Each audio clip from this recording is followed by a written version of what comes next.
একজন লোক আল্লাহ রাসূলকে জিজ্ঞাসা করলো, আল্লাহ রাসূল আইউল ইসলামে খায়রুন, আল্লাহ রাসূল বলেন তো মানুষের জীবনে সবচেয়ে ভালো কাজ কি? মানুষ তো জীবনে অনেক কাজ করে, তাহাজ্জুদ পড়ে, 5 ওয়াক্ত সালাত আদায় করে, রমজান মাসে সিয়াম পালন করে, অনেক কাজ মানুষ জীবনে করে। তো মানুষের জীবনে সবচেয়ে ভালো কাজ কি সেটা একটু বলেন তো। তখন আল্লাহ রাসূল বললেন, তুতিমুত্তম ও তাকরাউস সালাম আলা মান আরাফতা ওয়া লাম তারিফ। তুমি দুস্থ গরিব ফকির মিসকিনকে খেতে দিবা, এটাই তোমার জীবনে সবচেয়ে ভালো কাজ।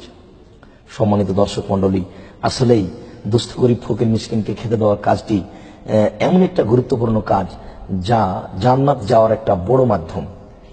জাহান্নামীরা যখন জাহান্নামে চলে যাবে তখন জাহান্নামের পাহারাদার তাদেরকে বলবে, আচ্ছা তোমরা বলো তো জাহান্নামে কেন এসেছো? তখন তারা বলবে, লাম নাকু মিনাল মুসাল্লিন, আমরা সালাত আদায় করিনি, নামাজ পড়িনি। আর দ্বিতীয় বাক্য বলবে, অলাম নুতইমুল মিসকিন, দুস্থ গরিব ফকির মিসকিনকে খেতে দিনি।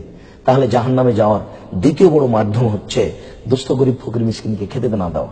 তাহলে জান্নাত পাওয়ার সবচেয়ে বড় মাধ্যম বা দ্বিতীয় বড় মাধ্যম হচ্ছে দুস্থ গরিব ফকির মিসকিনকে খেতে দেওয়া।